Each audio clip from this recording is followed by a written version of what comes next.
Olá pessoal, boa noite. É um prazer estar aqui com vocês mais uma vez, grato ao Senhor pela oportunidade que Ele está nos dando de gravarmos mais um episódio do PAPcast, o podcast da Primeira Igreja Evangélica dos Irmãos no Pará. E agradecemos também a sua participação, sua parceria, você que tem assistido, você que tem curtido os episódios e também compartilhado, né. Então essa parceria é fundamental para que, outras pessoas sejam abençoadas pelo material que está sendo produzido nesses episódios, tá. Então, muito grato ao Senhor por estarmos de volta gravando mais esse programa. E conosco hoje em especial, temos, como sempre nós falamos isso, né, todo o entrevistado é alguém especial, enviado por Deus e que responde ao nosso convite. Temos aqui conosco hoje o nosso querido amigo, o pastor Tiago Marcondes, né, da IBA. IBA é a Igreja Batista da Agulha, Viu? né, nosso vizinho, nosso Olá, vizinho aqui de olá. Coraci, né, então está conosco hoje. E eu queria passar para ele, desde já agradecendo, e que ele se apresente um pouco mais, porque, é claro, ele se conhece bem mais do que nós. Muito bem, muito bem. Boa noite a todos aí, a todo mundo que está acompanhando esse podcast. Prazer poder estar aqui com os irmãos, uma alegria, obrigado pelo convite. Eu sou o pastor Tiago Marcondes, eu sou pastor da Igreja Batista da Agulha há 6 anos, eu sou natural do estado do Rio de Janeiro, Macaé. Eu estou no Pará há 14 anos, e desses 14 anos eu passei 8 anos pastoreando Bragança. Cidade maravilhosa, a melhor farinha do estado. É, Oh, precisava falar que é famosa caranguejo. mesmo. E de lá vim para cá e estou aqui em Coraci nesses últimos 6 anos, tendo esse desafio à frente da Igreja Batista da Agulha, e tem sido um prazer muito grande. Sou casado com a Beatriz há 18 anos, ontem completamos 18 anos de casado e temos 2 filhos, o Rafael, de 12 anos, e o Daniel, de 6 anos. E eu agradeço aí a oportunidade de estar aqui, espero poder contribuir, ajudá-los no que for necessário aí, ver como que Deus nos conduz nesse momento com vocês. Tá certo, legal. Você falou sobre Bragança, que tem a farinha famosa lá, né. Sim. Aí o senhor teve a coragem de deixar a farinha de Bragança. É, desde a nossa vinda para o Pará, a Bia sempre dizia, quando aparecia um convite, eu falava com ela assim: "Tem um convite", ela falava: "Difícil vai deixar Macaé". Agora, meu irmão, pra onde Deus mandar, a gente vai, né. A farinha era boa, mas Macaé era melhor e a gente conseguiu largar, então a gente largou. Pois é. Pastor Tiago, o senhor falou que está há 6 anos na IBA, né, aqui Isso. na Igreja Batista da Agulha. E aí, hoje, assim, quais os desafios para chegar até aqui na IBA? E é a segunda igreja que você está pastoreando? Segunda igreja que eu tô Depois de sair do pastoreando. seminário, é Sim, isso? segunda igreja. Segunda igreja. Então, mas quais desafios, por exemplo, para chegar até aqui em Coraci, na Igreja Batista? Desafios pessoais, familiares, ministeriais, apesar de ser recente ainda, né? É, a gente a Bíblia fala, né, que a gente faz planos, mas a resposta final vem da boca do Senhor, né. Eu passei a vida toda no preparo de seminário imaginando que eu seria pastor de jovens, né. Sim. No Rio é muito comum os ministérios colegiados, né, o pastor ter os seus auxiliares Uhum. ali. E aí a gente cresceu dentro desse cenário imaginando que a gente ia ser um auxiliar. E no último semestre do seminário, Deus mudou tudo. Mas também uma mudança muito radical de campo, porque eu não conhecia o norte. A maneira como eu cheguei aqui, como tudo aconteceu, e vim pastorear a primeira vez uma igreja fora do meu estado, em um trabalho de revitalização. Era um desafio Sem ter trabalhado lá em em Macaé. Macaé. Não, nunca tinha pastoreado, Sim, e eu olhava e falava com Bia assim: "Isso tem tudo para dar errado, humanamente falando, não faz sentido, é outra realidade sim. cultural".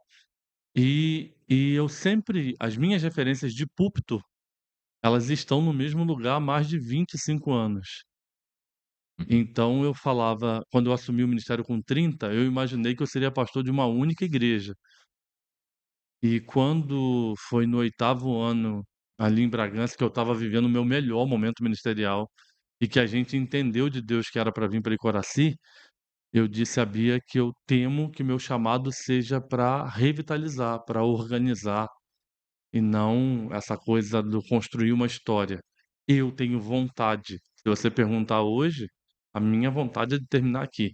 Eu tô com 44 anos, então tem 6 anos de caminhada. Quando eu imagino os anos que me restam de jornada ministerial, Uhum. para fazer um legado, né, deixar um um trabalho bem-sucedido, é como se eu tivesse que concluir aqui. Só que essa transição de Bragança para cá me deixa um pouco confuso, mas foi uma coisa de entender uma orientação divina, de deixar Bragança. Não tínhamos nenhuma dificuldade mais ali, assim, não tínhamos como justificar uma saída por fatores humanos. Foi mesmo um direcionamento de Deus para vir assumir a Igreja Batista da Agulha, né. Antes já tinha conhecimento da igreja aqui? Já tinha pregado aqui uma vez, né, num congresso de adolescentes, conhecia pessoas aqui, tinha contato com a igreja, né, Sim. e veio o convite num processo de sucessão pastoral deles. Aí os seus meninos nasceram lá no Rio ou nasceram já em Bragança? Por incrível que pareça, o Rafael, que é o mais velho, nasceu em Belém e o caçula nasceu em Macaé, mas o caçula nasce em Macaé por conta da data, né, ele é de Sim. janeiro, então era mês de férias. Se a gente Sim. não levasse a Bia para ter o bebê lá, por exemplo, meus pais só iriam ver ele com 1 ano. Então, por essa razão, por uma questão só familiar, que ele foi nascer em Macaé. Só nasceu, né? Só nasceu. Então, quando o Rafael é o termômetro, né, porque ele chegou aqui com 2 meses de vida. Sim. Então, 6 anos eu vou acompanhando o crescimento da igreja olhando para ele, né, ele está com 6 anos, é o tempo que a gente está na Olha, igreja. legal, legal. Então, essa apresentação de falar sobre esse desafio de mudança, de ministério, mudança de local, né, já é a introdução do nosso tema para Sim, hoje, né, porque, ah, sair de casa, né, sair como você falou, sair de Macaé para Bragança, para o norte, né, e é um desafio muito grande, né, sim. mas Deus direciona todas as coisas, que ele sabe o que faz. E aí é a introdução do nosso tempo, porque a gente vai falar sobre desafios da igreja, no século XXI. E aí tem muita coisa para se falar, né, mas a gente vai dar uma pincelada de algumas, assim, que a gente acha importante conversar, né, Sim. pelo menos começar a conversar. E, falar em desafio, o negócio é brabo para o nosso lado, né, para o lado das igrejas no geral.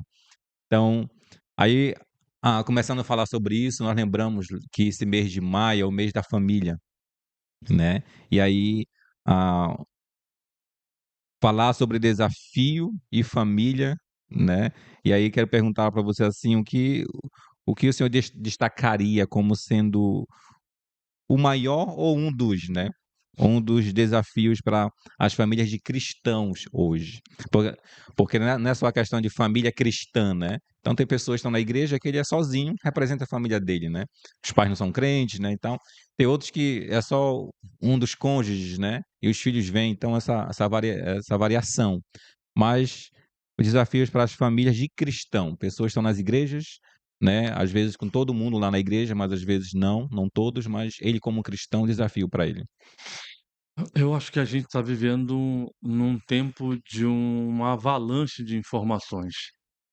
Sim. Então, essa coisa da gente estar conseguindo ter acesso a tantas informações, e informações que muitas das vezes parece ser boa ou agradável, e muitas das vezes agradável aos olhos, aos nossos desejos, tem levado à ruína, das famílias, e até mesmo das famílias cristãs. Sim. Nós vivemos numericamente crescendo, quando fala em números de evangélicos no Brasil, mas vivemos com dados sociais que vão na mesma velocidade, desastrosos, como o Uhum. divórcio, a separação, o abandono, né, o abuso.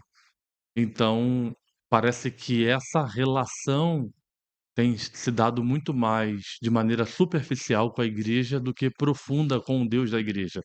Uhum. Eu tenho frisado muito isso, que eu acho que tem muita gente se envolvendo com a igreja, com as coisas da igreja, com as pessoas da igreja, com os ministérios da igreja, mas não com o Deus da igreja. Gosta daquilo que a igreja tem, mas não se atenta de que a igreja só existe porque existe um Deus que originou tudo isso. E essa relação superficial não profunda, não de busca, não de intimidade Pessoal, né? pessoal, tem Sim. levado a esse grande desafio, porque as pessoas estão gostando até do que ouvem. Elas Se elas vão a cada culto, se elas se aproximam, elas se identificam. Mas se não há uma experiência pessoal com o Deus da igreja, essa transformação, por melhor que seja aquilo que esteja sendo dito ou feito, não vai gerar a transformação necessária. E esse talvez seja o desafio de conseguir dentro desse mundo de novidades, de tanta coisa boa, com o que nós estamos vivendo aqui. Olha o que a igreja está podendo proporcionar Uhum. de conversa, de alcance, mas se isso não tiver um start de um relacionamento pessoal, se torna o maior desafio, porque nós estamos tentando fazer uma coisa que nunca poderá ser feito, que só o Deus da igreja é capaz de fazer, que é transformar o coração do homem. Sim. Então a questão de não é só as pessoas do mundo que são ou vamos dizer assim, não é só a sociedade incrédula que está avessa aos padrões bíblicos, né, segundo o senhor falou, então Não. a própria igreja ou as pessoas nas igrejas estão também aversas, né, Sim, mais sim. preocupadas com a instituição, Com a instituição, com o com o programa, aparente, com aquilo aparência. que é aparente, Sim, e não com aquilo que é profundo, né. Então os dados são aquilo que encontramos nos nossos gabinetes, nas conversas, sim. nos testemunhos, nos assustam de perceber que as pessoas estão ali com as suas mãos levantadas, cantando, e dentro de casa estão vivendo os conflitos que pessoas que não professam fé, ou Hum, que não estão diante de uma igreja estão passando. E aí você fala: com quem que essa pessoa está se relacionando? Me parece que é com a sim, religião, ou com aquilo que ela está oferecendo, mas não com Deus da religião, não com aquele que tem o poder de transformar. E aí eu gosto muito de frisar sobre isso, de que a gente está se encantando muito com as coisas do reino, mas nós não podemos esquecer que não existe reino sem rei. uhum, Só existe o reino porque existe um rei.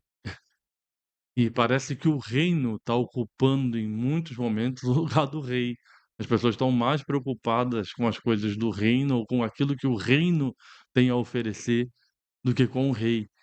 E eu acho que essa é uma essência do desafio da gente conseguir apontar essas pessoas o rei. O rei, só existe tudo isso que nós estamos desfrutando de possibilidades do alimento da palavra, do que o reino tem a oferecer, porque existe um rei soberano sobre tudo isso. E ele é imutável. sim, Ele, a palavra vai dizer, ele continua sendo o mesmo que foi ontem, hoje e vai ser eternamente. sim, É ele. sim. Então isso responde um pouco aquela questão de situações que chegam ao gabinete pastoral, né, de que as pessoas ou chega na própria igreja, né, já aquela avalanche de pessoas que só procuram, né, porque realmente estão passando por situações complicadas, turbilhão de coisas que não estão sabendo lidar, e procuram a igreja, né, para poder sanar isso, ou só procuram quando o negócio já foi estourado, né, não Sim. conseguiu lidar durante e Você compreende, isso é um sinalizador bom, você sim. falar: "Ah, talvez ali eu encontre uma resposta".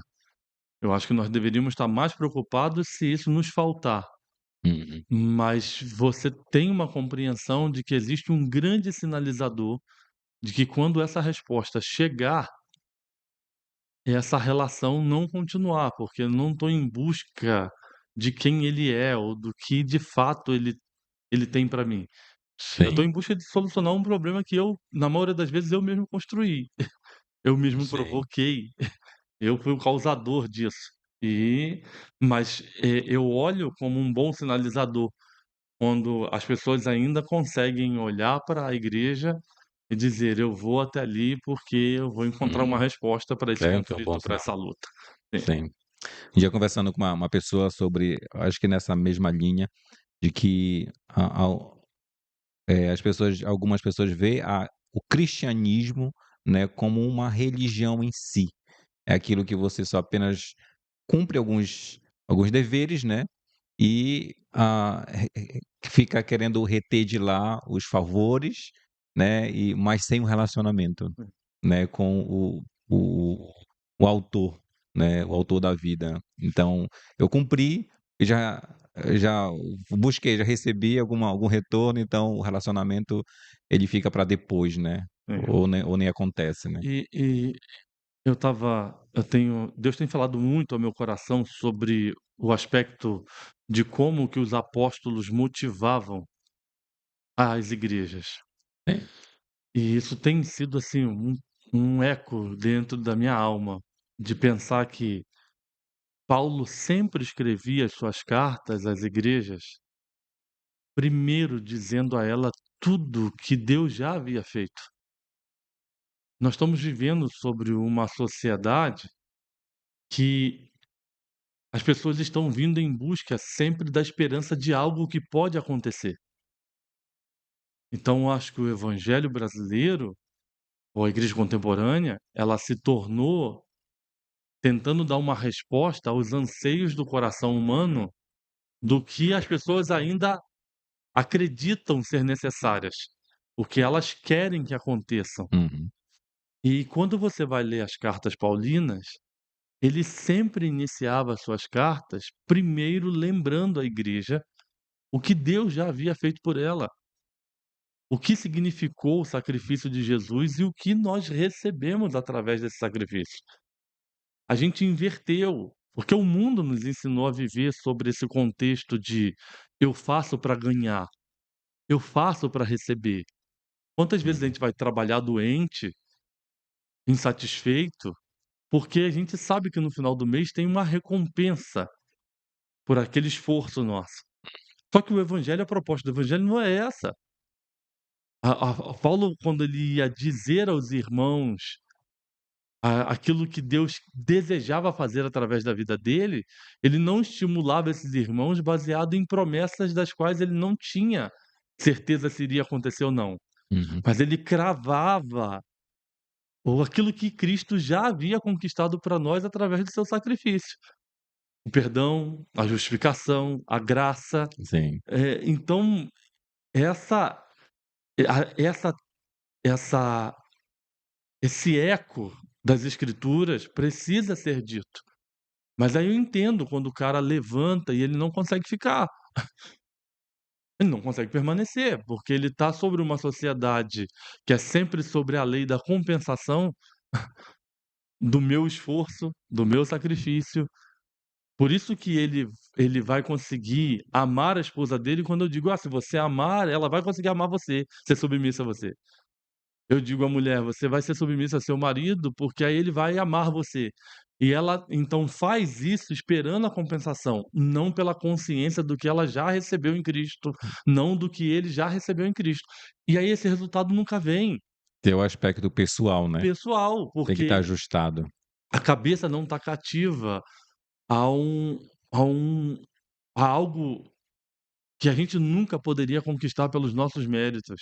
Sim, E aí eu acho extraordinário, porque você pega Efésios, Gálatas, Colossenses, e você vai Romanos, ele sempre vai começar lembrando tudo que ele já fez por nós, tudo que ele já nos entregou, sim. para depois nos dizer o que ele espera de nós, o que ele aguarda Onde da deve ser gente, aplicado, né, a sua obra, a sua obra. é verdade. E aí eu acho que o o fato de estarmos vivendo esses grandes conflitos é porque você tem uma avalanche de pessoas que estão sendo vivendo sobre essa influência da compensação. Nós crescemos dentro de uma casa assim. Se você passar Uhum. de ano, você vai poder ir para as férias, você vai ganhar um videogame, a bicicleta, sempre com a promessa de algo. Você vem para o evangelho diluído, que eu chamo, dessa força que está sempre com Deus da prateleira te oferecendo algo em troca por alguma coisa Sim, que você fizer por ele. E parece que aquilo que já foi feito, que ninguém poderia fazer por nós, não está tendo o valor em nossas mentes e corações como deveria ter. sim. E aí, falamos sobre a questão do desafio para as famílias, né, nesse sentido, aí você abordou a questão do aspecto pessoal, tem que estar ajustado, Sim, e as coisas funcionam, e aí vai funcionar em todas as áreas, todas né, as o áreas. aspecto pessoal estando ajustado. Então, ah, falando do desafio das igrejas no sentido geral, ela sofre ataque de todos os lados, né. Então cada novidade na sociedade é como se fosse um tipo de ataque para a igreja, parece, né. Sim. A gente se depara com isso. Por exemplo, o secularismo, né, onde as igrejas estão lutando. Então, como assim os líderes, ou nós como os líderes, né, os líderes em geral devem lidar com isso, da mesma forma cada cristão, mas de 2 formas diferentes. Então tem um líder, né, os líderes, mas também tem os irmãos como um todo. Então como a cristandade deve lidar com isso? Eu acho que os nossos princípios são inegociáveis e a gente não deve negociar. E eu acho que isso dói, Sim. isso sangra a gente, porque é como se você estivesse caminhando na contramão do que a sociedade está propondo, e por isso o ataque. Parece que nós estamos vivendo a cada dia mais numa sociedade que o que é errado é certo e o que é certo se tornou errado. Eu comentava há poucos dias com uma das minhas, lideradas, que querer fazer as coisas certas num país, por exemplo, como o nosso, dá muito trabalho. Uhum. Não há uma facilidade para você viver de maneira correta. O sistema impõe você a querer viver na informalidade. As pessoas já viverem sobre uma prática, eh, do errado, porque se elas forem tentar praticar o que é determinado, elas estão fadadas até viver na fome, porque o Estado consome demais, a burocracia, a dificuldade da gente viver de forma correta. A igreja ela está na mesma direção. Nós estamos fazendo apontamentos à luz das escrituras, porque não mudou, Uhum. continua sendo a palavra de Deus, continua sendo a voz de Deus para nós, a palavra revelada, e num contexto de, meu corpo, minhas regras, tudo é amor. Na inversão desses valores, nós nos pegamos no desafio de combater isso, não como se fosse uma guerra, mas com aquilo que nós cremos, com a verdade que nos foi revelada. Sim. E isso dói, porque quantas vezes vêm esses rótulos, essas acusações, mas Cristo nunca nos disse que seria diferente disso. Então, o fato de sangrar, de doer, não pode fazer com que a gente recue. Ou que a gente baixe a guarda para aquilo que a gente sempre acreditou ser uma verdade, deixa de ser verdade. Pra abraçar Abraçar as as ideias, vamos ideias, dizer. não Sim. não faz sentido nenhum. E se essa coisa de pôr a Bíblia, sobre cheque, do que existem coisas que não são mais verdades ou não são mais, eu caio numa armadilha extremamente perigosa, de uma hora que eu vou manifestar os meus sentimentos ou as minhas vontades humanas Sim. para justificar as minhas práticas. Então eu acho que esse é um apontamento dessa coisa do secularismo que a gente não pode perder de vista. Aqueles que vieram antes de nós passaram por isso. E a nossa geração está enfrentando isso. Independente, porque a gente talvez diga, o fato das informações estarem mais rápidas, das pessoas terem acesso àquilo que está sendo dito de maneira mais abrangente, é o nosso tempo, dentro da nossa dor, mas aqueles que viveram antes de nós, tiveram, dentro das suas realidades, a mesma dificuldade, a mesma luta. Então eu acho que um pecado que a gente pode cometer é tentar potencializar como se na nossa geração tivesse sendo mais difícil. Uhum. Esse é um ponto. Sim. E uma outra questão é permitir que essas classificações façam as pessoas acreditar que aquilo que elas estão renunciando pelo evangelho é mais doloroso do que você está renunciando, do que eu estou renunciando. Que o evangelho vai nos convidar a uma renúncia do nosso eu, das nossas vontades humanas para agradarmos a Deus. Eu não posso abrir essas margens que o secularismo quer dentro da igreja para fazer com que aquilo que o meu irmão tem que lutar por amor a Cristo, seja maior do que a dor daquilo que eu estou lutando, para que ele possa ter a justificativa da prática, Hum. da aceitação, como se isso fosse argumento Sim. permissivo. para esse tipo de conduta ou para esse tipo de aceite. Acho que negar os valores fundamentais, né, da palavra que não mudam, né, e lutar, ah, com o sistema, né, a novas ideologias, a gente tem levado, a gente pode dizer assim, tem levado muitos grupos cristãos a negociar, né, e aí aquele assunto que surgiu e até hoje tem surgido, né, de atualizar a Bíblia, né, porque precisa alcançar, precisa satisfazer, né, então, tá confrontando demais, né, então essa ideia tá sendo então a gente pergunta a questão, assim, como a igreja tem lidado com isso, porque, a gente observa que são líderes que propagam. Então, quando você vê na igreja, né, tem um irmão falando alguma coisa sobre isso, né, que pensa diferente, então parece que se torna mais simples de chegar e dizer: "Ó, não, vamos fazer um discipulado aqui, porque você está pensando contrário, né, não é assim, vou te trazer para cá". Mas quando é o líder que está lá propagando, e aí já vem tempo propagando essa ideia, e então vai implantando, né, na comunidade local.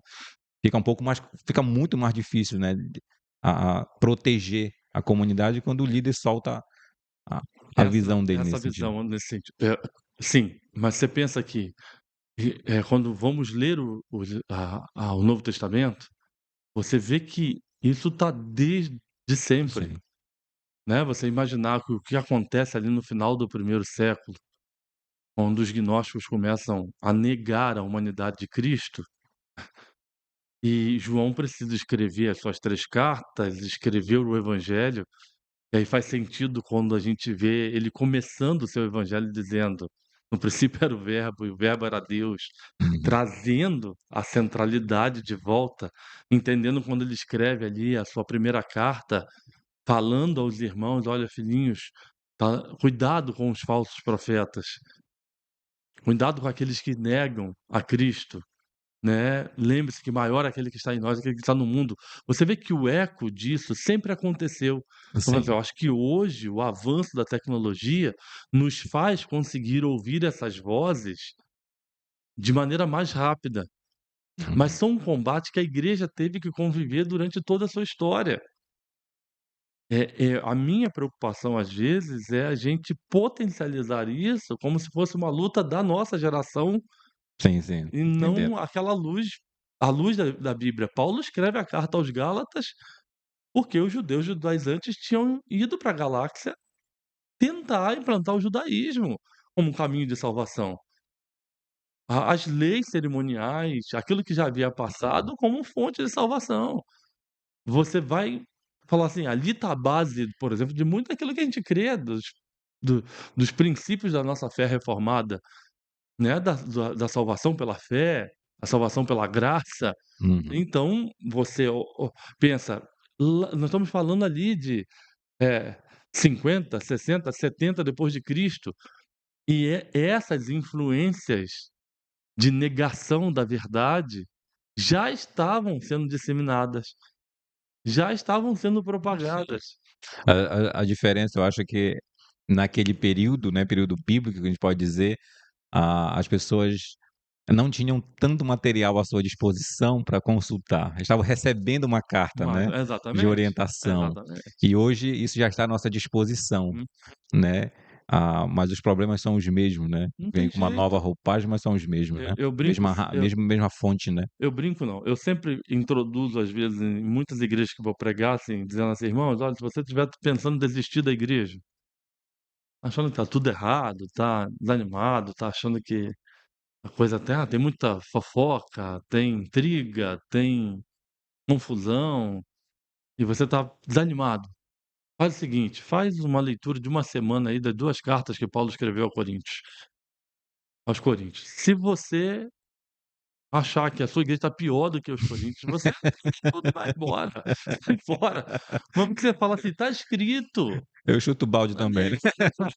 Também porque você muitas das vezes se cria essa ilusão de que isso é do agora, o problema Uhum. dessas confusões, dos ensinos, dessas discórdias, né, que você fala quantas vezes você vê alguém ponderando: "Ah, naquela igreja ali tem o grupinho A, o grupinho B". Você vai ler Coríntios, cara, a igreja estava dividida, a turma estava dizendo, você vê que eles igualaram os apóstolos a Cristo aos apóstolos. Hum, Paulo introduz a carta dizendo tem gente dizendo que é de Paulo, de Apolo, de Cefas, de Cristo. Mas assim, a panela já estava lá, a confusão já estava. Ele escreve aos Filipenses dizendo: "Olha, eu suplico aí as irmãs que entrem em acordo, me ajudem com elas, são muito úteis ao ministério". Então o enredo do Novo Testamento nos mostra que o que nós estamos vivendo não é nada diferente, do que os nossos irmãos que nos antecederam, que vieram antes de nós, passaram.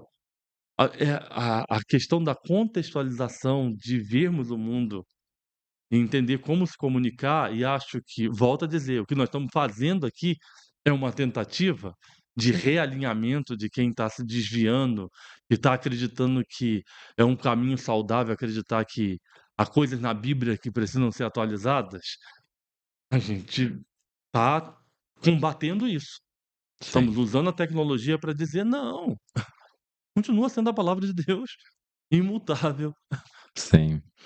Aí a nesse mesmo ritmo aí, mesma questão, você tem algum exemplo, assim, no período de ministério pastoral? Algum exemplo, assim, prático, você poderia compartilhar conosco, exemplo de, nós falamos sobre o secularismo, né, mas e também sobre o relativismo, que é essa diluição das verdades absolutas, né. Você já lidou com alguma situação assim nas igrejas que já passou, esse Já. período? Ah, com certeza. Tem eu inegavelmente esses assombros de alguém que entra dentro do gabinete e fala de uma prática pecaminosa como se estivesse fazendo a coisa mais normal do mundo. Uma pessoa que está ouvindo a mesma mensagem que todo mundo, lendo a mesma palavra Uhum. e que está acreditando que aquela decisão que ela está tomando é uma decisão normal.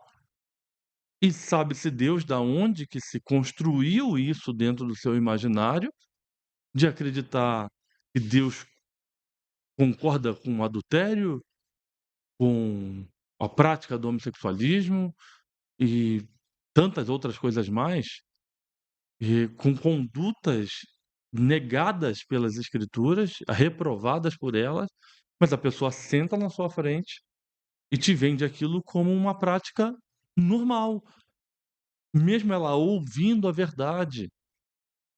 E para mim é assombroso, é assustador, porque não é sobre o ensino que está sendo feito, mas sobre essa interpretação. Uhum. Porque quando você olha para a igreja primitiva, você entra dentro daquilo que você acabou de falar. Não se tinha conteúdo, era uma carta Sim, que chegava. Então o ensino era verbal. O nosso problema hoje, ou se é que podemos chamar de problema, mas é que todo mundo tem a palavra revelada. E o cara tá tirando as suas próprias conclusões. Ele e tá aí fazendo a sua interpretação. sim, talvez a enxurrada de material que ele está ouvindo, né, você colocou no Exatamente. começo, de onde ele está ouvindo Da tudo onde ele tá isso? ouvindo tudo isso? Porque ele fala assim: "Não sou eu que tô ensinando". Então vamos falar Sim, dentro dos nossos arraiais. Eu não tô falando que eu tô recebendo alguém que tá vindo de fora me confrontar com isso. Eu tô falando do cara que tá sentado me ouvindo e que já está ali naquela igreja ou naquele lugar antes de mim, sim. e que ele chega, pede um horário, senta no seu gabinete, ele abre, dizendo: "Olha, eu comecei a namorar uma moça, ela tá morando lá em casa". Como assim? Você você tem consciência que isso não tá certo? "Não, meus pais moram na frente, aí tem um quarto lá atrás". E ele tá falando aquilo como se ele estivesse me contando uma conquista, sem se dar conta do impacto disso, de uma decisão precipitada como essa, de uma não orientação. Mas você tá olhando e falando assim: "Não é alguém que chegou, vindo, Sim, tentando me totalmente convencer". diferente isso, né. Totalmente diferente. Sim, E isso nos assusta, porque você tem consciência que você está combatendo o pecado, você está ensinando a palavra, Mas quem que esse cara está ouvindo durante a semana? O que que ele está lendo? Ou o que que ele está assistindo? Eu acho que isso hoje a gente não consegue controlar,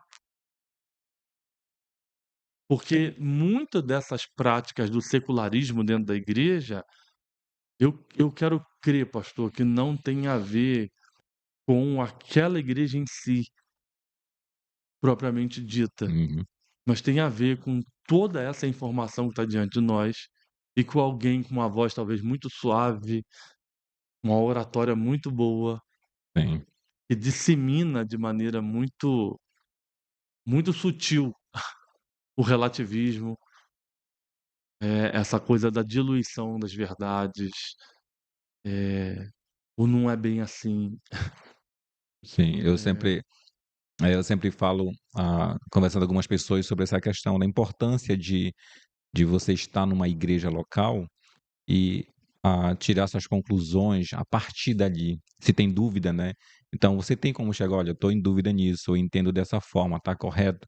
Então, o que a nossa igreja pensa, né? O que a nossa igreja entende sobre isso, a partir dali, né? Então é mais complicado quando já vem com uma concepção de fora, né, para querer implantar e confrontar. Mas eu penso dessa forma, né, que a partir disso, eu ouvi de um pastor de nossas igrejas, ele falando: "Olha, eu tenho algumas ideias, né, que algumas interpretações diferentes do que a nossa igreja crê nesse aspecto, mas eu estou pastoreando uma de nossas igrejas, né, então eu tenho que a minha interpretação e a pregação tem que ser a partir disso aqui, né.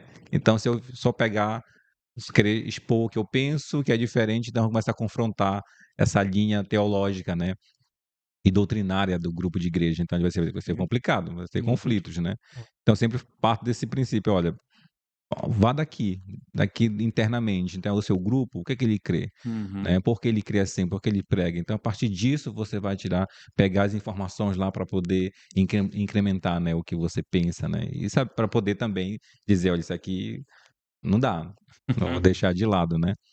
E aí, sobre essa questão também dos desafios para a igreja do século XXI, envolve a questão da missão da igreja, né. E aí você até citou falando sobre a questão da contextualização, então, nesse sentido da missão da igreja, qual a sua visão sobre essa da contextualização das estratégias da igreja? Tem uma frase do Augusto Nicodemos, uma vez ouvindo um estudo dele, ele falou assim: "A sociedade ela está mudando constantemente, né, então a sociedade está mudando, a cultura também está mudando, culturalmente afeta todo mundo". Então, ele disse: "E a igreja?". A igreja também precisa mudar, precisa acompanhar, mas uma observação que ele fez, né, não é se amoldar ao sistema do mundo, porque ele está Uhum. mudando, então eu preciso mudar juntamente com ele, né, abraçar isso, como a gente tem falado, mas ele disse: "Mas a ideia é procurar estratégias dentro do que temos vivido", né, então qual a sua visão sobre isso? E o que você tem experimentado também na IBA, por exemplo? Eu acho que a igreja em si, ela demora a entender como que a religiosidade, ela tem uma capacidade de nos frear, de nos fazer acreditar que se a gente fizer a mesma coisa de um jeito diferente, nós estamos fazendo errado. E a Sim. gente percebe o quanto nós vamos nos tornando religiosos. Eu acho que e para mim, esse é um desafio para a igreja, porque as coisas começam a mudar a partir da nossa casa, como Uhum. membros de uma igreja local, mas quando nós pensamos em trazer isso para dentro das nossas igrejas, nós nos pegamos em sérios conflitos internos sobre, pode ou não pode, vai ou não vai, Uhum. que é um ponto. Nós somos de uma geração que a gente está vivendo esse período que eu chamo de uma mudança muito extrema do comportamento da sociedade. Sim. Porque eu me vejo hoje num grande desafio quando sou chamado para pregar num congresso de jovens, e eu sou o cara que gosta de abrir a Bíblia e olhar para o texto, e eu tenho dificuldade com papel, com escrever, então eu ponho os pontos do meu sermão no pedacinho de papel e exponho ali. mas de chegar diante de uma geração que está tomada pela tela de um celular, por televisões modernas, e que quer ver o que eu estou falando, que quer de alguma forma que aquelas palavras, não é nem a questão da imagem, mas que aquilo que está sendo dito, de alguma forma, esteja sendo reproduzido, para que ele possa absorver melhor o ensinamento. E aí imagina, eu não domino essas ferramentas modernas, mas aprender a utilizar essa geração que vem com esse talento para me ajudar, porque se eu sou dessa geração que não consegui acompanhar todas essas evoluções nessa velocidade que veio, como conseguir fazer com que isso seja bem utilizado para a propagação do evangelho? Porque eu cresço dentro de uma igreja que o evangelizar de porta em porta domingo era algo comum. Eu sou um adolescente, um jovem de igreja que saía de 2 em 2 domingo para evangelizar, que usava o meu carro para colocar a caixa de som, porque a gente ia para a praça da cidade fazer o culto de domingo à Aham. tarde. Culto de rua, né, Culto de rua, assim. de ir às viagens missionárias, aos projetos missionários, sair para evangelizar. Eu sou o jovem que cresci dentro da igreja nesse contexto. Quem está na praça hoje, domingo, 3 horas da tarde? Como que você entra dentro desses condomínios com folhetos, com banda, e vai batendo na porta de cada apartamento, de cada residencial desse, numa sociedade que está insegura? Uhum. Você precisa compreender que há outros caminhos. Então, por exemplo, eu vou citar o exemplo do meu ministério. Os 8 anos que passei em Bragança, eu acabei conhecendo muita gente dentro do estado, viajando muito e me relacionando com muito. E dessa geração, como você está com seus meninos aqui, extremamente atualizados. E nesse período dos anos em Bragança, a moda ainda era gravar DVD.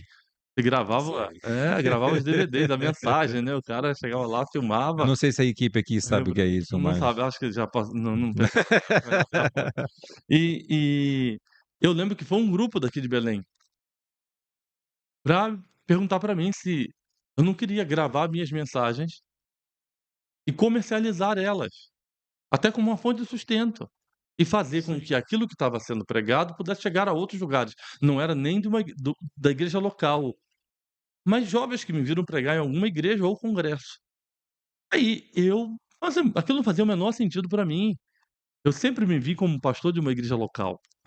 Sim. Eu falo: "Não, cara, não faz sentido, não gosta nem de me ouvir, acha minha voz horrível", tal, e aí me desviava. Depois eu recebi um outro grupo, e o cara falou: "Pastor, você não quer ter um canal no YouTube?" Cara, é o caminho de comunicação agora.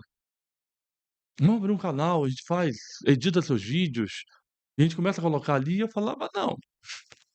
Rapaz, eu sempre tive pânico da internet com a questão da edição. E eu falo: "Eu tô falando de maneira local, eu não consigo imaginar a minha voz falando para o mundo". Então você imagina como nós estamos interagindo aqui, digamos, Sei. vamos fazer uma brincadeira aqui, e alguém pega essa brincadeira de uma conversa de 1 hora e meia, o cara edita isso, e ele é capaz de levar isso a um sucesso, como levar isso à sua derrota moral ministerial. Então sempre foi uma razão que me fez olhar com muita desconfiança. Mas aí veio a pandemia. A pandemia, pai, fez a gente repensar tudo. Eu saí daqui uma semana antes de fechar tudo para cuidar da saúde do meu pai no Rio. Aí cheguei lá, uma semana depois fechou tudo. Ah, ninguém mais vai pra lugar nenhum, ninguém pode viajar, tal, e eu com a mala de mão. Papai tem alta do hospital, vou para casa. Deu 30 dias, meu pai não começou nem o tratamento de radioterapia que ele tinha que começar. Eu mandei uma mensagem para a igreja, falei: "Irmão, preciso de pelo menos mais 15 dias. Meu irmão embarcou e não tem quem acompanhe meu pai. Eu preciso ficar mais 15 dias". A igreja virou para mim e falou: "Pastor, tem nada para o senhor fazer aqui. Tá tudo fechado. Conhecendo o senhor, se o senhor voltar, há uma grande probabilidade de o senhor ficar enfiando gente doente no seu carro ficar indo e vindo com esse pessoal para lá e para cá. A melhor coisa é o senhor ficar aí. E o que o senhor faria aqui, o senhor pode fazer daí". Aí eles começaram: "Compra lâmpada, manda suporte, microfone". O imaginário, o que É não se esse cenário aqui. é esse cenário aqui, é essa coisa que você tá vendo. Só faltou chegar aqui hoje e ter alguém te passando maquiagem, tá. Que veio É, a gente tá eu tá passei pedindo na isso, tá pedindo não, tá faz pedindo, já tempo, tá mas ainda pedindo, não. né. Falei: "Bia, deixa eu passar um sabonete no rosto aqui que a minha cara tá que nem uma pupunha, tô vindo da igreja, só o creme". Aí, você imagina, a gente começa uma comunicação com a igreja virtual. Sim, Cara, os primeiros vídeos eram surreais. A minha irmã esticava um pano verde no quarto dela, e aí eu tentava fazer o negócio lá para aparecer os cenários. Nossa, tem uns vídeos meus que aparece metade o pano, metade o cenário, um negócio assim, sensacional, incrível. E a gente tentando, imagina pregar um sermão de 30, 40 minutos de frente para uma câmera, você sozinho. Eu falava: "Cara, isso não é sim, louco demais?". Eu falava: "Gente, o que que a gente tá fazendo?". Aquilo o quando eu retorno, o aparato já está dentro da igreja.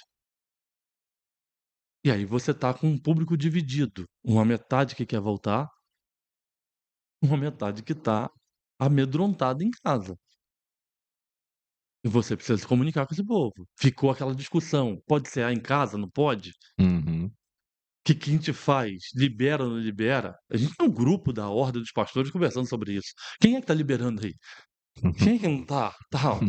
Essas conversas. Não, não é ceia, é ceia. Não, não é é ceia porque tá junto, não é ceia porque tá separado. E faz ou não faz? A gente estava vivendo um negócio totalmente novo. Mas só que nós fomos descobrindo o seguinte, como igreja local, e eu perdi gente. Eu tive gente que não voltou, eu tive gente que não achou o caminho de retorno. E nós fomos atrás, nós procuramos, nós tentamos, mas a gente viu como que a tecnologia trouxe tantas outras pessoas. Porque eu comecei a ter num domingo 20 visitantes. E o pessoal da introdução perguntava assim: "Deixa entrar ou não deixa?". E a gente foi percebendo que nós estávamos fazendo a mesma coisa de um jeito diferente. Sim, Esses meninos começaram a sentar comigo para dizer o seguinte: "Olha, se a gente investir R$ 50 no final de semana, esse vídeo chega dentro desses condomínios todinhos. Essa mensagem sua aqui de 30 segundos, de 1 minuto editado, vai bater no celular de quem a gente quiser". Porque a gente põe idade, espaço geográfico. Cara, se você me pedir para fazer isso, eu vou fazer o que eu sempre fiz, eu vou botar uma bíblia debaixo do braço, eu vou pra rua, porque eu cresci dentro disso, eu não sei fazer isso.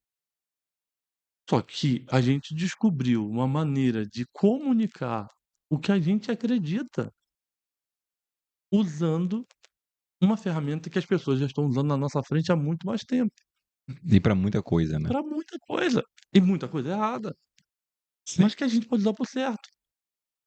Então eu acho que o nosso desafio é que a gente não se dá conta do quão religiosos nós somos, para vencer, porque a gente está acreditando que esse amoldar-se ao esquema desse mundo tem a ver com utilizar aquilo que Paulo vai dizer aos coríntios: "Eu fiz-me de tudo para com todos", para que o evangelho pudesse ser anunciado. Dentro do seu contexto, Hum, entender a realidade dos coríntios, dos Jogos Olímpicos e usar aquele discurso sim. para poder anunciar a mensagem. E a gente hoje vencer o que a gente aprendeu a vida inteira, no sentido: "Ó, só é feito desse jeito, dessa forma". É uma questão de mistificar formas de fazer as coisas na igreja, né, não, essa é a forma correta, né, ou a forma sagrada, né, de fazer as coisas, e como fora está mudando e nós experimentamos na família, no aspecto pessoal, no trabalho, né, então, mas quando chega na igreja quebra, né. Quebra. Então não tem como alcançar, Porque Deus não aceita, a gente ainda continua acreditando que ele está nas coisas, que é como eu não sei como que era na igreja demoniza algumas demonizando as coisas, né. coisas, mas Sim. você imagina que eu sou de uma época que as igrejas batistas tinham uma mesa na frente do púlpito, que nela tinha uma frase escrita na frente, escrito assim: "Em memória de mim". Mexer na toalha daquela mesa era arrumar um problema Eterno. eterno. Então, assim, por mais que nós tivéssemos a palavra revelada, Sim. Deus não habita em templos feitos por mãos humanas. Como que a religiosidade nos dominou. Uhum. Pastor, nós podíamos falar sobre o outro, nós poderíamos comentar sobre as outras denominações, mas nada melhor do que fazer a autocrítica, fazer aquilo que Coríntios 11 diz: examine-se, pois, o homem a si mesmo. E de pensar, porque a gente sempre julgou o outro nos seus comportamentos, e às vezes ironizando ou fazendo duras críticas, mas quando a gente para pensar o que nós nos tornamos, nos pegando diante de conflitos que Deus. E aí?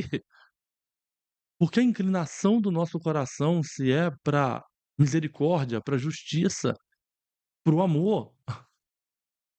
E o amor aqui não é o amor do tudo pode, do tudo é válido.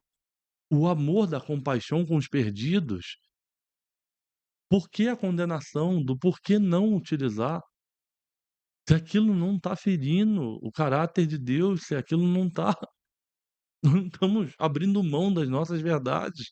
Mas o quanto a religião também nos invadiu, Sim, da gente não conseguir olhar e lutar muito contra muita coisa, de relutar, de falar: "Não, isso não é permitido aqui, isso não é aceito aqui, não como que as pessoas vão ver se isso acontecer aqui?". né. É aquele conflito, né, porque, como o senhor citou, em casa, no trabalho, escola, as coisas estão bombando, estão indo embora, a gente está comprando tudo, né, Tudo aderindo a tudo, e a igreja parece estar na contramão, né. na Mas a contramão. importância de contextualizar, né. Precisa sim, porque, eu faço sempre um paralelo, eu vou falar sobre uma coisa que parece ser, eh eh, sem sentido, mas que demonstra um pouco da nossa realidade. Quando eu olho para os supermercados, eu olho para a universidade, eu olho, eh eh, para as escolas, eu vejo o as grandes os grandes empreendimentos. Parece que há 20 anos atrás, esse pessoal entendeu que havia uma mudança comportamental na na sociedade. A moeda estava valorizando, o poder de aquisição estava maior. Uhum, Então, esses caras começaram a pegar patrimônios maiores e fazer estacionamento subterrâneo, fazer espaços para estacionamento, porque havia uma mudança comportamental na sociedade. Enquanto as igrejas que tinham os patrimônios começaram a vender os pedaços ou ocupar eles com coisas rasteiras. Qual é o desafio hoje? Pensa na igreja que você está pastoreando, no que eu estou pastoreando, se ela crescer 30%, aonde essas pessoas vão parar? Os seus carros. Que você pode falar: "Olha, carona amiga. Ah, deixa seu carro em casa e vem". Conversa, rapaz. Esse povo não vai fazer isso. Você está diante de uma sociedade hoje que você tem famílias vindo para a igreja, que os pais estão num carro e o filho está no outro, porque as propostas no final do nosso encontro são diferentes. sim. Só que parece que todo mundo entendeu e a igreja ficou. Quantos lugares eu vou que o cara diz: "Essa quadra toda pertencia a gente", e foi sendo vendido. Porque parece que a nossa visão estava condicionada a ficar daquele jeito, Naquele tamanho, daquele né, de tamanho, sim, não se dando conta do que estava sendo nítido diante dos nossos olhos e que chegou até nós.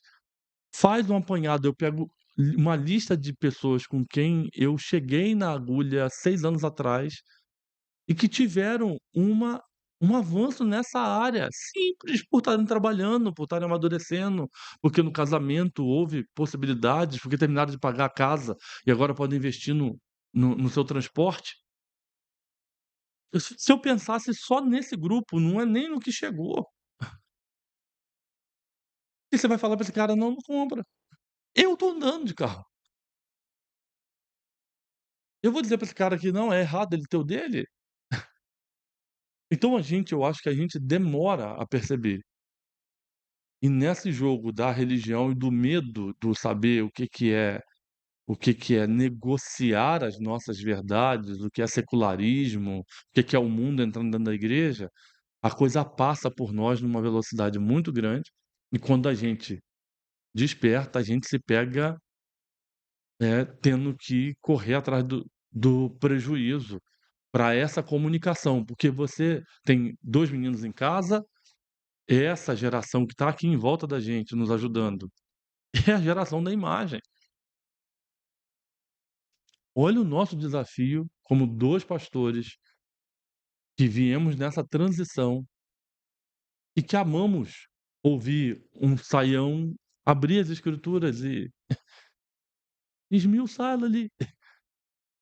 E somos capazes de sentar para ouvir uma aula, uma manhã inteira, com um professor que a gente se identifica naquilo que ele vai nos ensinar.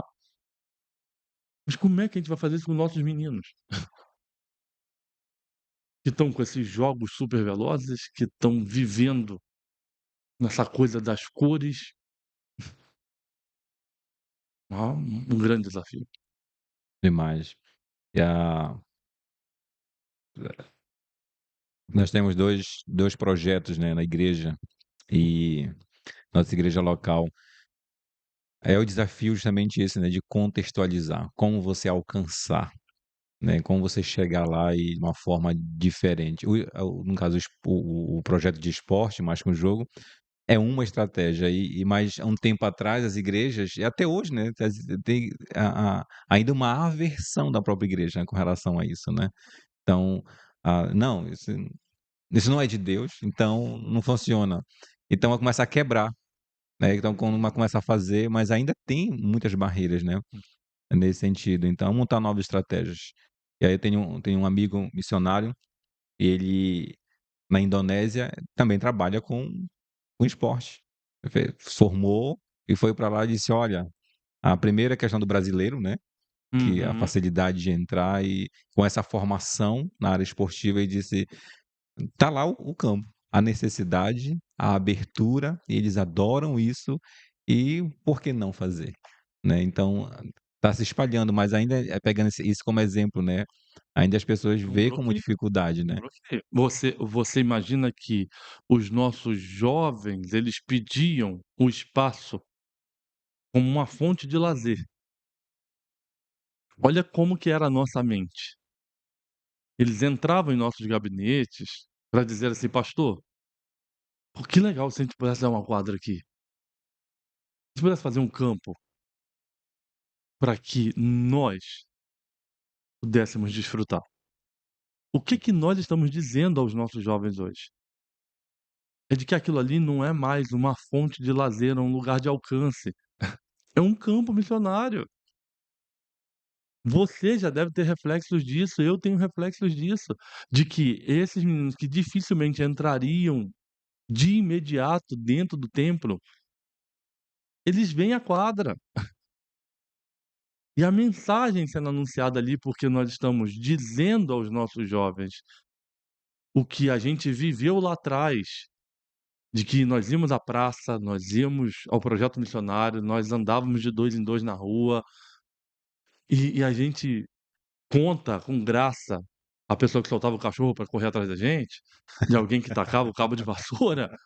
A gente tem o saudosismo de lembrar as nossas experiências, de alguém que abriu o portão e ouviu o evangelho, do culto na praça. Eu toquei numa banda de pagode gospel. Você imagina a primeira vez que nós fomos ensaiar isso numa igreja, o corpo diaconal apareceu para dizer que aqueles instrumentos eram do demônio. Só que todo domingo à tarde, pastor, eu estava com aqueles caras em algum bairro da cidade, em frente a algum bar, evangelizando. Aqueles caras não se reuniram para ficar dentro de uma igreja. Pra ter um momento de lazer, né. Lazer. Sim. A gente usava o espaço da igreja para ensaiar e no domingo à tarde, enquanto a maioria dos membros, porque a gente sabe que você vai fazer um dia de passeio, aparece, meu irmão, Vale do Ossos Seco, ressuscita. Ora, meu irmão, fala que vai evangelizar. É um tal de dor nas costas, é uma dor de cabeça, é um negócio que é incomum. Eu gostei dessa do Vale dos Ossos. Eu nem sabia que essa pessoa estava viva ainda, eu achei que ela estava até na eternidade. Ela tá lá escrito para aparecer no evento. Aí você fala, quando era o evangelismo, sumia todo mundo. Aí eu olhava para aqueles caras, meu Deus, o prazer deles estava a gente ir para frente de algum lugar que tivesse um tumulto de gente, para comunicar o evangelho, através de um ritmo que, para o estado do Rio, é o carro-chefe. Aí você tá falando isso quantos anos atrás, mais ou Nós estamos menos? falando, se eu tenho 14 anos eu estou falando de 20 anos atrás. Sim. Mas você imagina, esse impacto Sim. de alguém falar: "Cara, será que a gente não podia comunicar o evangelho?" Porque o cara não vem com uma proposta disso para uma brincadeira. Ele não reúne o grupo de amigos para dizer: "Vamos nos divertir através disso aqui? Vamos brincar com isso?"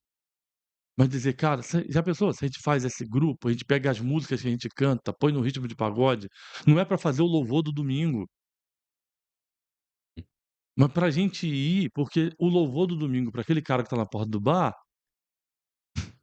talvez não faça sentido.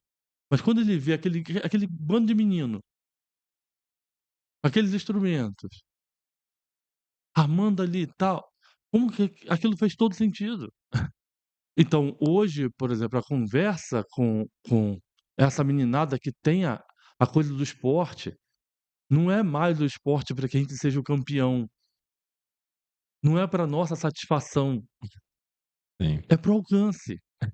Inserir no coração deles que aquilo ali não é mais sobre uma realização pessoal, é sobre vidas transformadas no reino, é sobre pessoas modificadas. Essa verdade nunca muda, né, Nunca muda. é a missão da igreja. Então, Hum, acho que a ideia de, contextualizar, a necessidade de contextualizar, mas também lidar com essa a aceitação na própria igreja, né, de você apresentar algo, né, alguém trazer uhum, uma ideia, sim, sim, né, então desafio tem um conflito interno, interno, interno. conflito interno mesmo sabendo da necessidade de fazer e de contextualizar, né. Mas isso eu acho que a gente tem um caminho muito bom de você quando você faz honestamente um olhar sobre você mesmo, entendendo o quanto você é religioso, você conseguir entender aqueles que não entendem. Uhum, Porque às vezes a gente entra numas guerras desnecessárias uhum. e a gente se torna incompreensível com o nosso irmão que durante muitos anos fez alguma coisa de um jeito e para ele essa mudança é extremamente difícil. Sim, sim. E aí como transicionar isso é uma arte, né, é É, Deus mesmo na sua graça. a a questão tem muita coisa funcionando, né, tem muita coisa dando certo, É, né, então, por exemplo, o que a gente está fazendo aqui, a gente está gravando isso, mas tem muita coisa bombando também aí fora, né, tem. não é uma novidade, Ah, né, e aí, tem muita coisa dando certo, né, tem muita estratégia bacana funcionando nas igrejas, né, pessoas com visão muito legal e, a gente tem que sempre ter a mente aberta, né, sem ok, o enxergar. que é que está funcionando que podemos fazer aqui, né, então acho que essa é a pegada, né, Essa pegada. de Eu contextualização. fui a Manaus em 2018, final de 2018.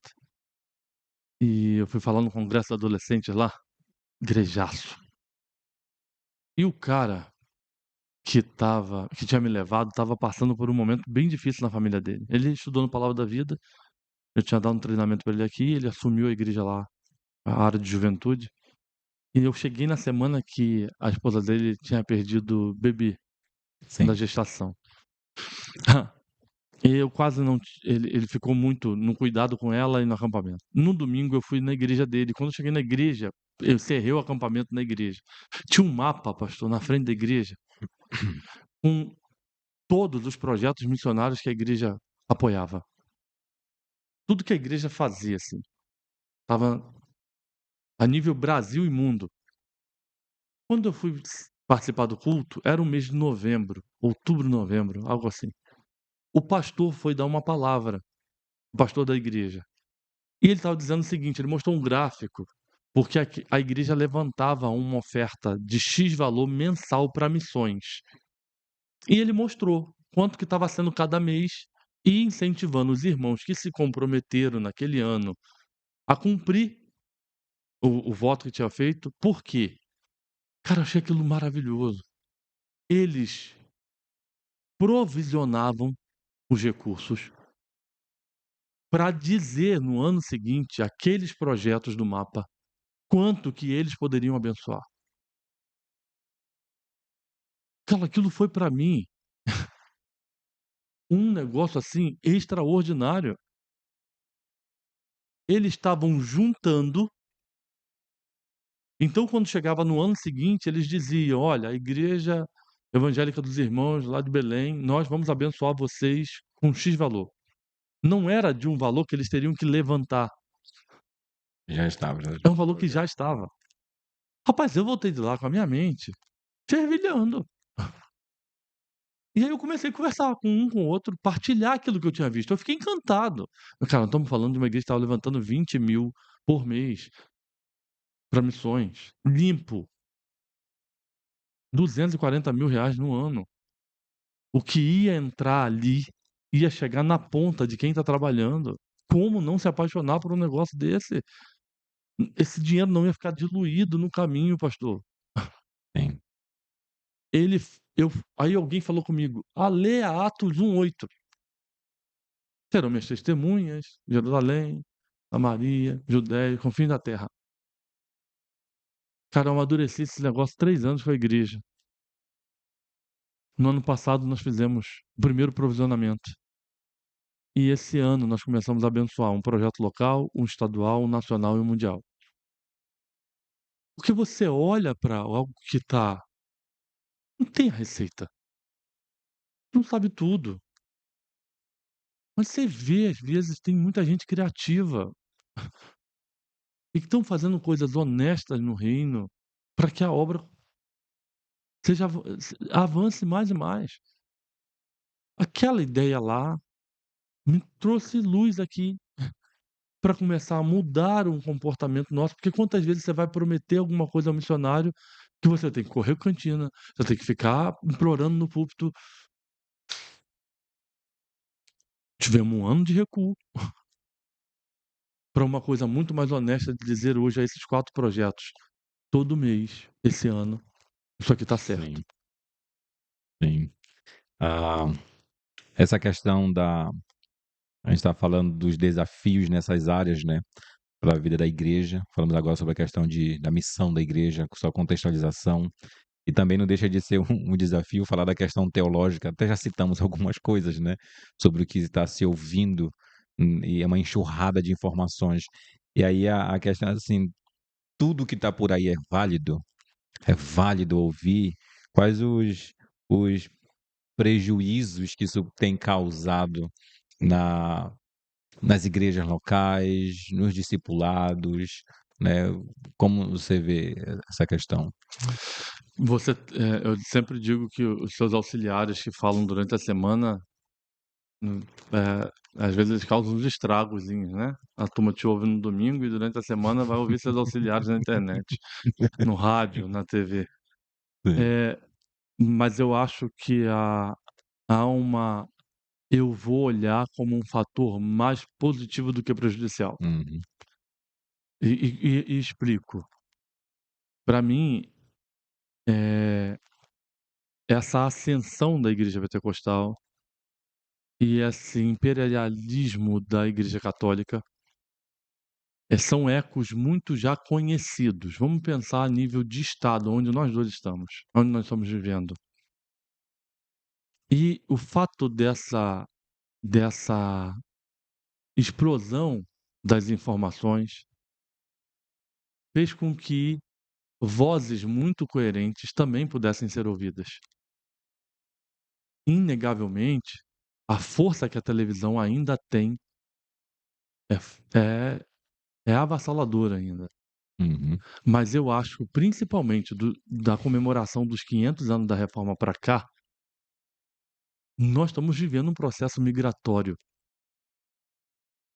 de igrejas que deram um start do evangelho a alguém, e trouxeram luz sobre o Cristo Salvador, o Cristo Filho de Deus, mas que não conseguiram encontrar nesses lugares a resposta para os anseios da sua fé, para as suas convicções. E que um ambiente como esse que nós vivemos de alguns anos atrás despertou a busca para pessoas ouvirem o Hernandes, o Nicodemos, o Saião, o Shed, o Exaltino. E isso trouxe uma um direcionamento para nós que vivíamos no anonimato, dentro das Sim. nossas comunidades. Então, eu acho que há muita coisa que não se deve aproveitar, sim. Acho que é uma teologia muito rasa, a ideia do Deus da prateleira, do você faz para receber, mas por um outro lado, falando como pastor de uma igreja local, veio muita gente, alguns machucados, mas outros em busca Uhum. de querer aprender mais, crescer mais. Então, mas sempre vai ter isso, né? Vai, Em algumas igrejas, uma proporção maior do que em sim, outras, né, igrejas sim, locais, mas sempre vai ter vai essa ter, questão, né? vai. E essa enxurrada de informações, né, de materiais sendo produzidos.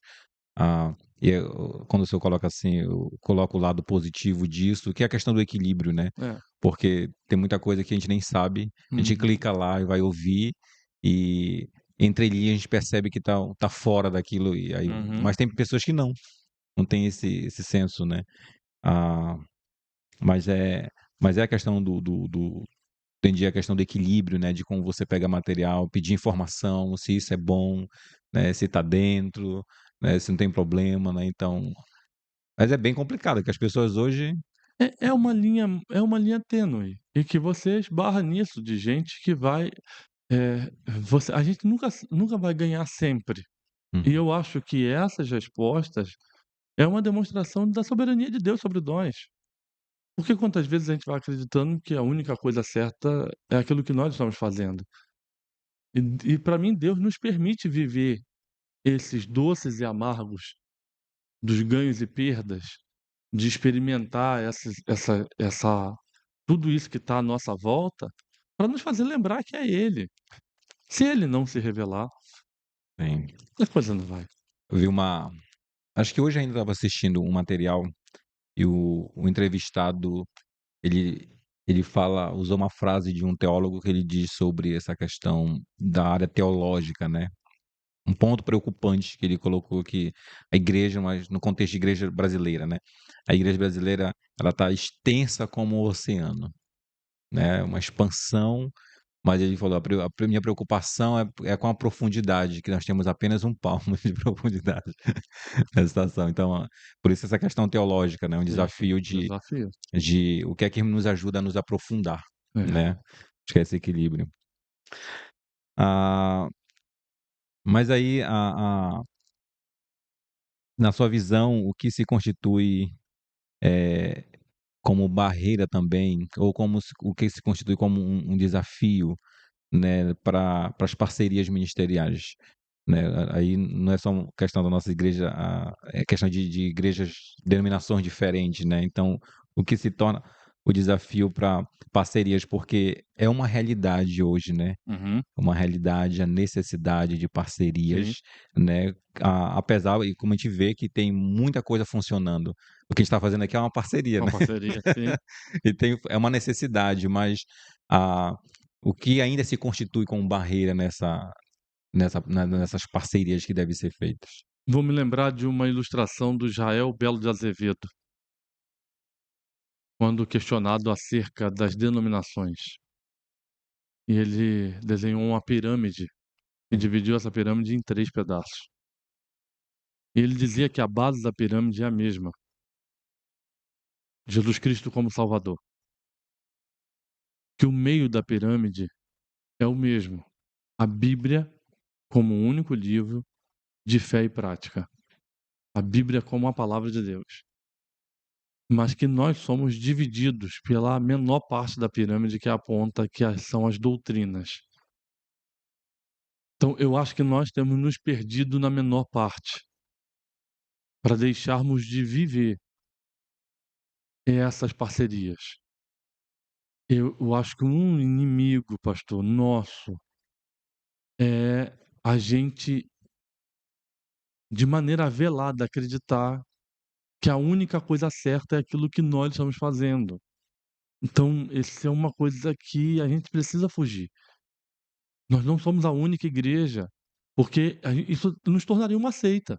Uhum. Se nós formos apregoar que o único caminho de salvação é pelo caminho de quem passa pelas nossas igrejas, nós entramos num risco de negarmos o próprio Cristo, porque as Sim, nossas igrejas vieram surgir muitos anos depois. E quem somos nós na fila do pão para acreditar que nós somos o último biscoito do pacote? Então, minha leitura é que existem coisas que eu vejo e que eu não vou praticar, mas que elas não são fatores salvíficos, uhum. elas não são fatores determinantes. É esses fatores que estão sendo essa barreira, né, porque Sim, nós potencializamos. a gente dá muito holofote a isso. Sim, eu vi um professor meu do seminário falando uma vez, ele disse sobre verdades fundamentais, né, e verdades secundárias. Sim. Ele disse: "As verdades secundárias estão tomando lugar, né, e nós estamos brigando ao ponto de nos dividirmos por causa das verdades secundárias", Secundárias, né. porque essas acusações, por exemplo, que são feitas a nosso respeito, de que nós não cremos no Espírito Santo, um exemplo, a gente carrega esse rótulo, porque do outro lado os nossos irmãos pentecostais fazem da manifestação do Espírito Santo um que nós chamamos de um espetáculo, uma evidência. A gente olha para aquilo ali e fala assim: "Eu posso tomar isso e fazer isso um campo de batalha, a ponto de não querer conviver". Mas eu não posso negar que se o mundo for esperar uma resposta da minha igreja local para que o evangelho chegue, enquanto há outros irmãos indo, a obra está expandindo. Estão falando, eu acho que o fator para mim da menor parte é a nossa maior campo de batalha. A gente não vai abrir mão do Cristo como Salvador, o unigênito Filho de Deus, o soberano sobre todas as coisas. Isso não negociamos. A Bíblia como livro de fé e prática. Gente Sim. que aparentemente nós abrimos mão de gente que aparentemente tem todas as características doutrinárias nossas, mas que começou a negar a Bíblia como livro infalível. Ah, opa, é o meio da pirâmide, não dá pra gente seguir. Sim, Mas a ponta da pirâmide que tá sendo acho que boas oportunidades da mesa, da unidade, da expansão. Eu estou envolvido hoje em Missão Confins, e eu sei que muitos colegas vivem um confronto, porque eu estou saindo para construir igrejas que não são igrejas da denominação que eu faço parte. Mas se eu for esperar para construir essa igreja nos lugares aonde eu tenho ido, aquelas pessoas que estão lá, elas não carecem da graça? Elas não precisam ouvir o evangelho? E porque aquele irmão tem um pensamento de culto diferente do meu, de aspectos doutrinários diferentes do meu, eu vou falar: "Não, não vou lá construir essa igreja, não é da minha denominação". Não faz para mim não faz o menor sentido. Eu Sim, queria só ilustrar, porque eu sim, vivi uma experiência em 2013, quando eu fui aos Estados Unidos a primeira vez, e aquilo ali foi muito marcante para mim, porque se você me perguntar como é que eu cheguei ali, não falo inglês, não é a minha vibe. E eu estava envolvido com a Coalizão Brasileira de Esportes e fui convidado para uma conferência lá. E quando cheguei lá, eram 600 pessoas de vários lugares do mundo, tinham mais de 32 nações representadas lá. E todas as nações procuravam sentar com as suas caravanas juntas. E o louvor, ele era composto de pessoas que sabiam tocar de vários lugares do mundo, que se reuniam nos intervalos das plenárias, ensaiavam e faziam o louvor. O cara que ministrava, o cara que cuidava desses ensaios, que fazia a condução do louvor, ele era um africano, magrinho, mas ele tinha uma voz, um grave assim, que ele ecoava dentro daquele salão de uma maneira assim inexplicável. Ele era muito magro, assim, compridão, ele tinha um vozeirão. E nós sentávamos, brasileiros, nós entrávamos dentro do auditório e nós ficávamos do lado esquerdo do auditório, nas primeiras fileiras. Do nosso lado, bem ao nosso lado, ficavam os britânicos, os ingleses. Aquele pessoal alto, muito bem vestido, muito bem alinhado, sempre camisa de botão, as calças muito bem alinhadas, as mulheres de vestido. E uns 4 bancos atrás deles ficavam os africanos. As cadeiras deles precisavam ser mais afastadas. Usava aquelas roupas coloridas, turbante, aquelas. sim. E na hora do louvor eu não sabia cantar, então eu ficava olhando aquilo tudo à minha volta. Esse pessoal do meu lado, eles tinham uma reverência e alguns até tentavam fazer um movimento, mas eles eram muito sem jeito. No Rio, nós diríamos que eles teriam que tomar azeite quando a gente queria dançar funk, break ou samba, já que o cara com as juntas duras tinha que tomar azeite. E 4 bancos atrás, os africanos dançavam numa alegria, num negócio, assim, surreal. E o Espírito Santo falava comigo assim: "Uns veem Deus como pai, como rei, e diante do rei você não se porta de qualquer maneira, você não se veste de qualquer maneira, você não". E outros estão vendo como pai. E diante do pai você dança, você se alegra. E como olhar aquelas nações reunidas naquele lugar, me fazia lembrar do que a palavra diz: "Do Senhor é a terra, a sua plenitude, o mundo e todos os que nele habitam". A gente condicionou Deus a uma caixa de acreditar que ele está preso à nossa realidade, digamos, nas nossas igrejas americanizadas, A grande a maioria, grande né. maioria, É, os nossos hinos, tudo isso, e a gente não se dá conta de que nós estamos diante do rei do universo, do sim. rei de todas as nações, de todas as tribos, povos e raças, que você vai falar há lugares distintos deste mundo, que as pessoas não têm templo, não Uhum. podem construir uma igreja local para cultuar. Sim. E E os brasileiros com o samba no pé. não são, mas não acho que a gente fica meio até meio perdido no meio daquele negócio todo ali, porque é sensacional. É verdade. Mas Pastor Thiago, olha, muito boa, interessante a conversa. Como eu falei no começo, assim, tem muita coisa, né, para para pontuar, né, com relação a essa questão, assim, dos desafios da igreja no século XXI, né. Então, é falar de todas as áreas, né, tem e e realmente é um grande desafio, são muitos desafios para o povo de Deus, né, mas eu creio que, essa conversa aqui dá para nós estendermos ainda mais, né, em outros momentos, porque tem muitas necessidades, muitas barreiras para serem quebradas ainda, né.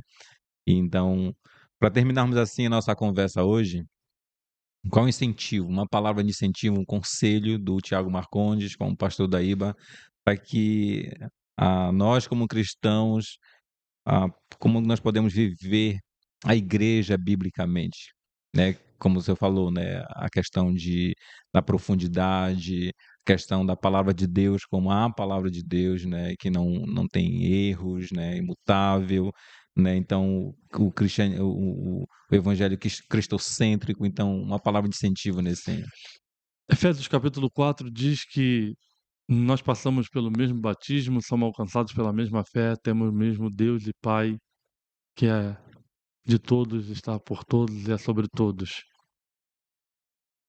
Nós não somos um povo que existe uma classificação de pessoas mais importantes ou menos importantes. Nós temos o mesmo Pai e somos habitados pelo mesmo Espírito. Gênesis capítulo 1, verso 27 diz que na criação o Senhor falou, né, façamos o homem conforme a nossa imagem e a nossa semelhança. E Paulo descreve em uma das suas cartas dizendo da multiforme graça de Deus. Eu posso dar uma palavra de incentivo, a igreja precisa se permitir ser a face do Deus criativo que nós servimos. A gente classificou pessoas como sendo mais importante e menos importante. Nós, como pastores, muitas das vezes somos tratados como um Deus.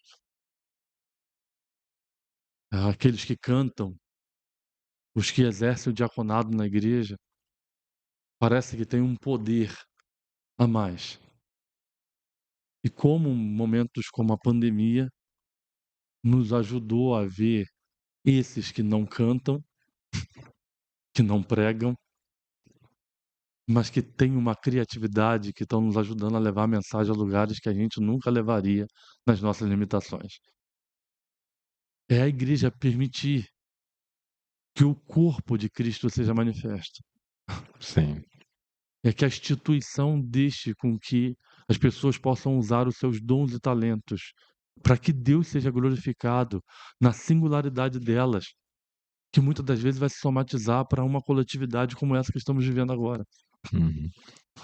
Porque é o mesmo Espírito que foi no coração daquele cara lá no Rio para dizer: vamos fazer isso aqui para evangelizar,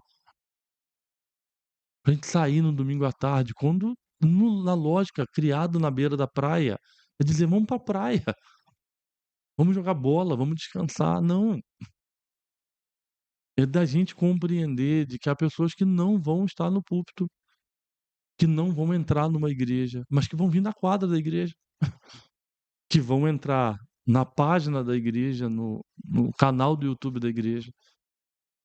E que se você fala, quem é que está editando esse vídeo? Quem é que está fazendo essa filmagem? Quem é que está nos ajudando?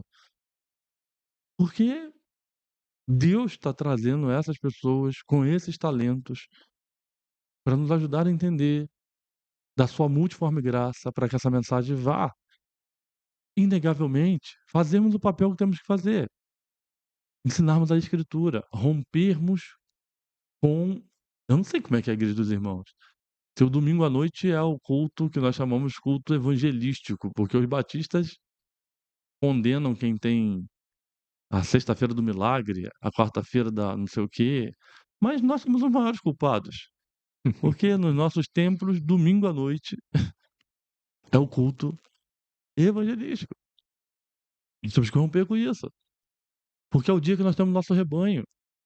Nós precisamos dar comida sólida para esse povo no domingo, porque esse povo não está na quarta, esse povo, na sua grande maioria, não vem no domingo de manhã.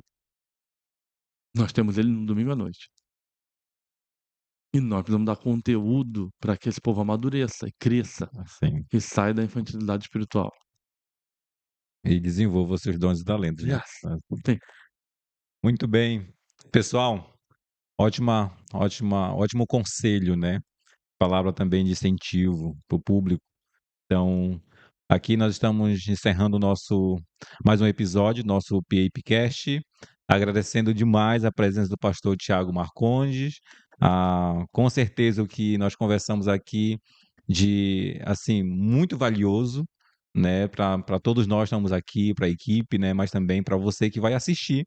Nós incentivamos você a ir lá no pesquisar e pegar e assistir o episódio, a compartilhar, curtir, né, e refletir sobre o que você vai ouvir. Então, com certeza, Deus vai abençoar você, vai trazer maturidade e, claro, vai também desafiar você a viver a vida cristã que, glorifica o Senhor e uma vida ah, que traga edificação para a igreja dele. Então, nós te agradecemos desde já, como eu falei no começo, sua parceria. Incentivamos você a estar junto conosco sempre e Deus abençoe grandemente sua vida. Deus abençoe.